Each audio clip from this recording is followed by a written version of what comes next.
welcome to Dungeon Dwellers Podcast. I'm your host, Justin. We're on our 12th day of Halloween month, and today is a special day. It's Canadian Thanksgiving Day. I would have said Turkey Day, but for retarded reasons, we're not having turkey on Thanksgiving, which is unfortunate, but then again, I fucking never really liked turkey anyway.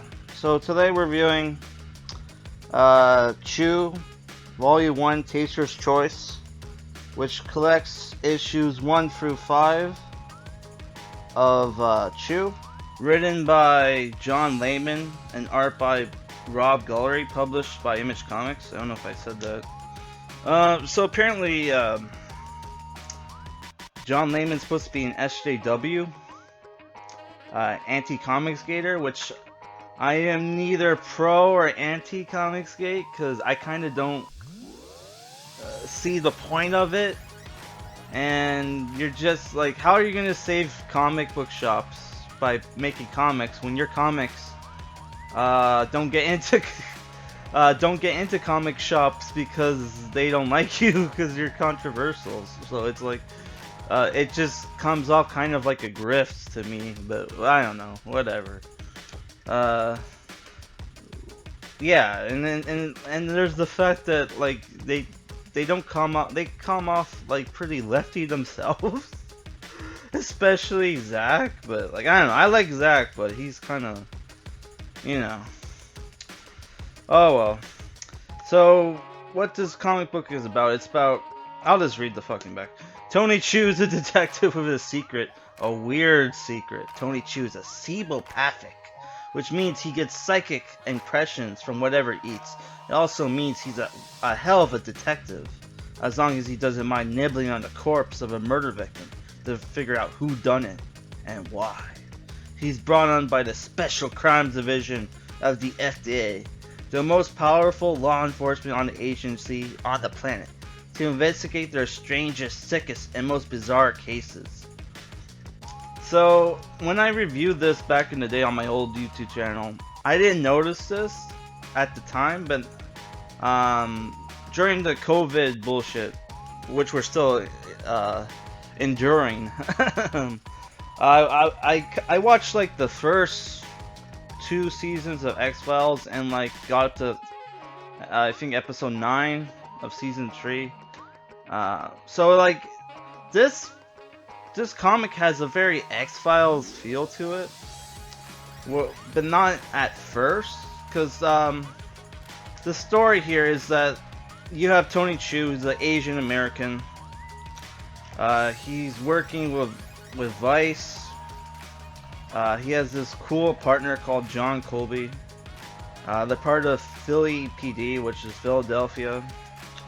If you didn't know what Philly was, well, if you're, like a non-American or not, non-North American, you might not know what Philadelphia is. Yeah. So, they're investigating the illegal buying and selling of chicken, because in this world, they don't tell you this right away, but in this world there was a pandemic. They called it the avian flu, which apparently killed. This happened 3 years ago in the story. It killed 23 people, not 23, 23 million people in the United States and 116 million around the globe. And throughout the series, there's like people like who think that it's a conspiracy. It never happened. There's some kind of like thing going on. Like they're hiding the truth from us. The truth is out there. We have to find. Yeah. So it's like because of the avian flu, chickens were considered the source, but because of that, chicken was banned throughout the world. In America also. So Tony Chew and his partner John Colby are staking out a place where they're buying and selling chicken. an FDA agent. FDA is in Federal Drug and what's FDA stand for again? Oh fuck! Let me look this up. Oh, I'm just gonna pause. So it stands for Food and Drug Administration. So I guess chicken would fall under the FDA. So why do they have the drug thing? Isn't that what the DEA is for? I don't fucking know. So like this character shows up, Mason Savoy, who's like if into despite being a big guy, he's an intellectual kind of character. He becomes one of the main characters after this chapter. He shows up, tells him, "Hey, you can't go in there and arrest the guy who's running this op.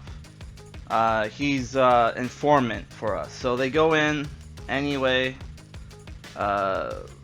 just to have a chicken dinner. But because of Tony's power, psychic power, where he eats whatever he eats, he gets a history of that animal and like can even taste like not only experience what they've gone through, but also can taste their environment and stuff. So if an animal was sitting in a cage covered in shit, he's gonna taste and smell that shit. So he doesn't really like eating anything besides beets. Beets are his only like thing that he doesn't get psychic impression from. So they go in there. He eats some soup, chicken soup, and like there's blood. A cook cut his finger and bled into the soup, and then he finds out that that guy was a killer, a serial killer. So they try to arrest the guy. The guy. He injures John Kobe, Tony's partner, who I really liked. It's a shame he's like they pretty much like kicked him to the background. But I guess you can't have like Chad strong male leads in fucking comics anymore. Fucking hell. But yeah, he gets taken out of the story because he gets injured. Tony corners him, and the guy commits suicide. But then Tony's like, "Fuck this," and starts eating the guy. Where there's lots of scenes of cannibalism, lots of scenes where the characters are eating gross shit, including a dead dog. Which, if you ever seen my videos, you know I do not like animal abuse. I'm a dog owner. Yeah. Sorry, it's early in the morning. I'm drinking my coffee. Yeah, I have a lot of shit to do today, so I just wanted to get this over with. But because of that, he's able to tell the police everything about the killer, where the bodies are buried, what their identities are, and then he gets recruited by the FDA. So there's a lot of after that, there's a lot of weird cases that he has to solve, including one with with this health inspector named Evan Pepper, who looks a lot like that old actor from Shameless. I forget his name, but I think it's like John something. That's not really important right now. But yeah, there's well, I'm googling now. Fuck it. What's his name? William H. Macy. Yeah, he's also from Fargo, which I've never seen that movie. Yeah, but he looks exactly like William H. Macy. There's this weird scene where I don't know if it leads to anything, but they go to like Russia to this astronomy facility, which has like one of the world's most powerful telescopes. It's pointing at a planet, which there turns out to be alien life on the planet, and it explodes. And like because of certain events, nobody saw it happen. So it's like, does that have something to do with the avian flu or whatever? The big conspiracy in this series? Like, I don't fucking know, dude. There's some actions. There's not a lot of action scenes in this series, but there's some. There's this really stupid scene where Mason, they're fighting the Yakuza. Mason Savoy crashes through the window, and he's dual wielding two sais, and it's like, it reminded me of like Raphael from Teenage Mutant Turtles, which was so dumb in here. I actually watched the Michael Bay movie, the first one, like of Teenage Mutant Ninja Turtles. I thought it was okay. I don't know what people's problems with it were, but I don't know. I thought it was okay. Yeah, there's a twist at the end. A character which they spoil on the fucking cover for the fifth issue, because this collects issues 1 through 5. Though they call them chapters in here, which made me think this was a graphic novel. But apparently not. Yeah, so there's this twist at the end. A character that was a good guy turns out to be a bad guy, but then it turns out, oh, he's kind of like a Mulder character, where he'll do anything to find the truth, to find out what was behind the avian flu, because he lost his loved one in there.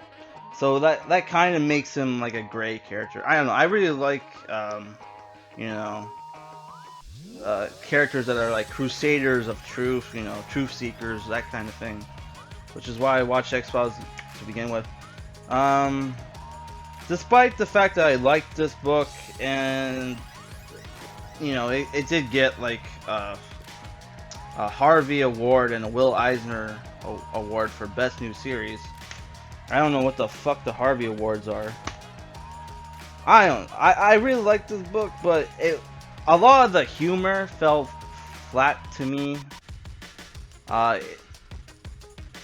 There's this character in here called Amelia Mintz, who's like a food critic who has a power similar to Cebolpathix, but it's like been said, it's like she can like write a review for, like, she writes reviews for food, and she can make you taste. When you read her reviews, you taste what she's describing, and she uses that to fuck with people and make them puke, which I thought, which it's funny. It is funny that she's trolling her readers, but it's like, I don't know. It wasn't told in a comedic and funny way, like enough to make me laugh. So I don't know, dude. To be honest, the only author who's made me read a comic book that made me laugh was either some Deadpool books or Garth Ennis. Like, read the IRA like arc in like Punisher Max, where he's fighting the IRA. That was super funny. The art is okay. It fits when this is supposed to be a comedic kind of crime series.